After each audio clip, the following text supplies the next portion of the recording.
Sa number 2,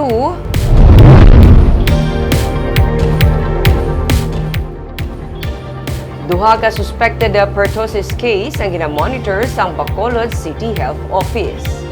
Duha pa ka mga sample specimen ang ginpadala sa Bacolod City Health Office sa Research Institute for Tropical Medicine agud mausisa ang suspected pertussis case.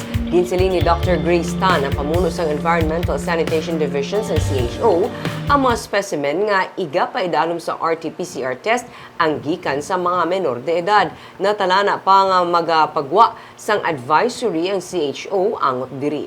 Nagligad lang nga semana sang isa ka 2-month-old nga bata nga hindi taga Bacolod ang ginkuhaan man sa sample specimen para mausisa sang RITM tungod sa suspected pertussis case. Ang pertussis o kuno whooping cough, isa ka makalalaton nga balatian nga masami nagaigo sa mga kabataan.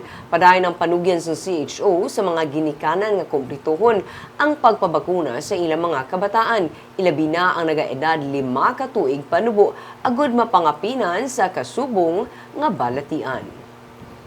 We will follow up sa sinina days. So kayo abi last week nag-holidays kita.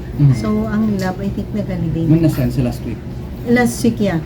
So kung may mag-positive, may contact tracing, Doc? Or Yeah, we do contact tracing kay close contacts ang confirmed cases, laboratory or clinically confirmed, dapat i-treatment sila with antibiotics. So, we expect some positive cases nga i-contact trace gid. So, CHO or the hospitals will have to call them and pa-identify ang close contacts. San adult, no? Yeah, para ma-treat dayon. After contact tracing.